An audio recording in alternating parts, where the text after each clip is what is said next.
Dagon from Inquisition. You're watching Metal Wani.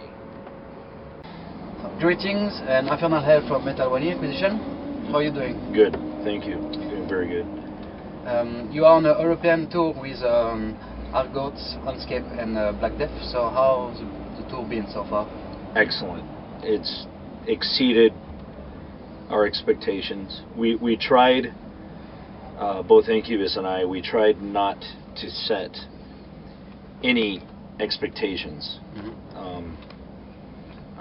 Of course, we were very positive about everything, but we tried not to be too concerned with, logistics like pre-sales or hype or anything like that. Just do a really good hand-selected lineup with some obscure bands, organized at a professional level in every sense, and wait. And it's been a big surprise for us, so excellent. You are touring on the support of your latest album, Obscure Verses for the Multiverse. Obviously you are playing some tracks, so how the fan been responding to the song live? Well, excellent. We try to be very fair with the song selection. Originally we were only going to play 2 songs from the new album, and I thought, with only having with having a tour off of our new album, we should add something else to it. So we're doing 3. Some bands, will do 4, 5, 6 songs off their new album. So we're doing 3 off the new album, 1-year-old album now, but off the newest album, 3 songs, and we've brought in 2 new songs that we have not performed in a very long time. And of those 2 newer songs, one of them was only played once back in 2004 live. Right. Dark Mutilation Rites. We're playing that, and it's great. People are enjoying that. So. That's good. How satisfied are you with your final product, with your latest album? We're very happy with it. Yeah, we're very happy with it. And, of course, there's always room for improvement. There's always room for evolution, and you're always wanting to improve yourself. There's always something else you can do, so we are always looking forward. We are always looking forward to the next album, and we're always looking forward in general to do something we did not do previously. So that being said, I believe Obscure Verses fills a void or a gap that the other albums had not brought to the table. And I've always said it, I like preserving very much the style we have, but yet I want each album to complete something that the other albums are not, have some dynamics in our discography. And just giving you guys and the viewers kind of a checklist of what I go through, per se, as to why I think the album is good and why I'm happy with it, would be that it brings those elements, meets that criteria. From the production, we wanted something organic. Of course, everybody says they want something organic now, but truly organic. That's us. It's a very flat recording. It takes some time for ears to listen to, because just like photography nowadays, everything is so saturated with light and color, and that's how sound is now. Everything's so saturated with volume and high frequencies and so crisp that it takes some time for the ears to adjust to this new recording. But overall, that's what we wanted, and that's why I'm very happy with it. So the band exhibit a shift from the medieval satanism and occult-related themes to a larger focus astrophysics and conception of the cosmos. So do you guys have any plan of working on this type of concepts for the future albums as well? Yes, I do. I think if you have, trying to think where to start with this, you know, I don't want the theme that is current on the latest album to become a series. You know, like a Star Wars series or like a movie series or something. No, there's a lot of room for multiple themes and topics within the occult itself. But I do think that it is a topic that can go much deeper. And I think it's something interesting if people are willing to understand it more and ask me questions about it, you know, like this, like in interviews. So then when they go to listen to the album and the future album, things will make more sense to them. This is not just about, you know, a Sumerian mythology or science itself. It's about kind of the two things. But I think there's much more room and headroom for the topic of astrology itself, astronomy and cosmology, and you know, the quantum mechanics of the whole thing, and then how that sides or is a parallel of the occult itself. I just think it's another mature level of what we used to see as Satanism itself. So. Is there any specific types of literature or philosophy that the band really reads up? And what are the themes or concept inspiration of the lyrics? Well, it's real simple. Sairaj Sitchin has been, you know, he's been writing since, I don't know, the early 70s. So I've taken some of his literature, some of the documentaries, interviews I've seen of him.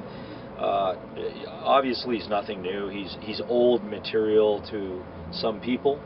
Surprisingly, within black metal and metal itself, Sairaj Sitchin is kind of new to a lot of people too. So I advise a lot of people to look into him. And you know, he died a few years ago, not too long ago, and he's the man who claims to have deciphered the Sumerian mythos, explaining that, you know, basically we're created by alien life form, higher intelligence, and you know, our DNA was experimented with to create who we are today. And it's a very, very long topic, but that's something I read a lot. I've been reading. In fact, I got 12th Planet book here with me on tour. His classic book that started the whole controversy of human DNA being created by you know, the sons of Anu, and just science itself, cosmology itself. I love it. I love it so much that one day I realized, how can it not be brought into black metal? Why not? In a poetic way. Basically, room for. Yeah. So that'll keep going. You often expressed in your interviews that the artistic expression of the band is an almost transcendental and spiritual reflection. So, what does Inquisition signify to its members, and does it serve the most effective channel for self-expression? It's kind of a balance, I think. Well, art can be, you know, you've heard this before a million times, that art can be anything you want it to be. For some artists, it's just a business, and they write what they think will sell, and they write what they think will please the majority of the crowds, and they leave certain topics out, they leave certain ideas out to please the majority, they streamline things, refine. Other artists don't care at all. They write just for themselves. And believe it or not, I'm kind of, I want to please both ends. I do want to appeal. I have no problem saying this. I've always wanted to appeal. I hope one day when I'm no more, that this band can go down in one way or another as a classic band that was influenced and inspired by the other classics, but also contributed one way or another to something, and to the genre, to keep it alive and going well. And I'm a pleaser.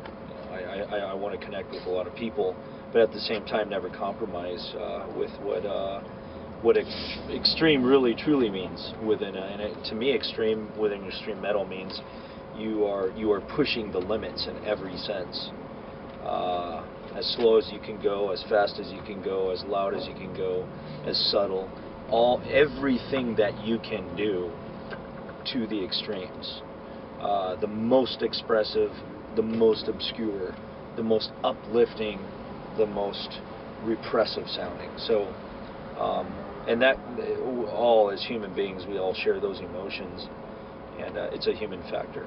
And so that's something that to me is an art form in itself. You're a psychologist with your instrument, and if you want to be a magician, you can also be too. And it's a beautiful art, and yeah, to me that's what the whole music thing is. Dagon, could you tell me how you developed this style of guitar playing in this virtuosic usage of counterpoint, specifically during the slower, dark and more ritualistic passages of the dissonant chord progression and the note bending to add that atmosphere to the song? It's kind of several things. By ear, I'm schooled, but schooling is only. It's like when you learn to, you're not born speaking. When you grow up, you go to school, you learn your alphabet. But because you learned your alphabet and you learned the technical aspects of your language, that does not mean that you apply that every day as you speak. Or write. It's something that helps. But so a few things in classical guitar that helped me was have a better understanding and concept of how melody works with disharmony and how you can kind of bring the two together and have a flowing and seamless feel between the two opposites. Meaning, in one instant, have what I was speaking about earlier, have an uplifting emotion, then instantly bring down to the complete darkness, but have it make sense. And that was always a challenge to me before. But it's also, if you remind me of the question, I guess it's the influences and the whole guitar thing. But it's a little of classical guitar. I'm hugely, immensely influenced by really what my roots are. 43 years old almost. My foundation is thrash metal and heavy metal guitar playing.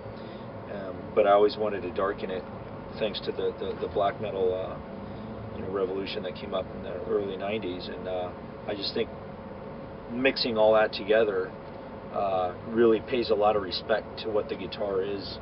When I say pay respect, I mean, you go back to, say, guys like, Randy Rhoads and all these other classic heavy metal guitar players who really gave us some beauty, just absolutely beautiful playing, rhythmic playing especially, Eddie Van Halen and all these guys. Everybody talks about their leads, but their rhythm playing was just absolutely amazing. They played for the amp, they played for the tone. And that's something I want to bring into black metal. It's okay to do that. Euronymous was doing that. On his Die Mysteries Dumpsy Tens, he really played for the amp. Did a great job at it.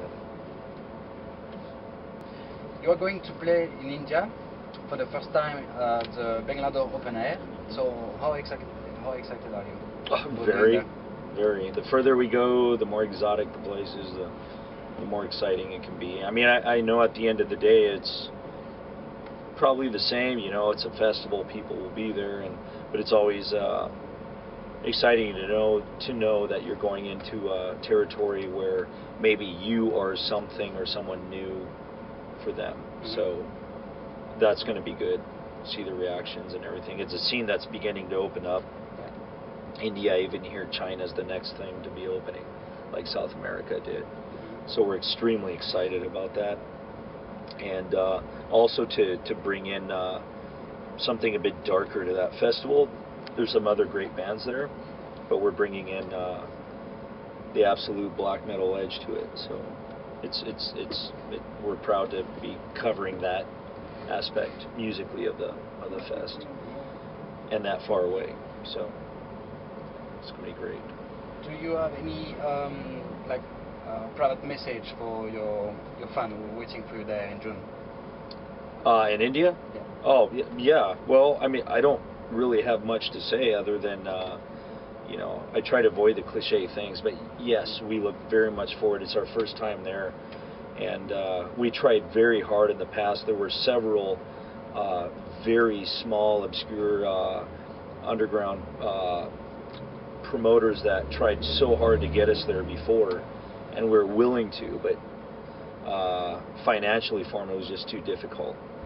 So we've been excited for many years to do this. Probably in the last 4 years we've been wanting to go there. Mm-hmm. So we look forward extremely much to be there and give you guys a strong dose of ritualistic black metal. Thank you very much. Thanks.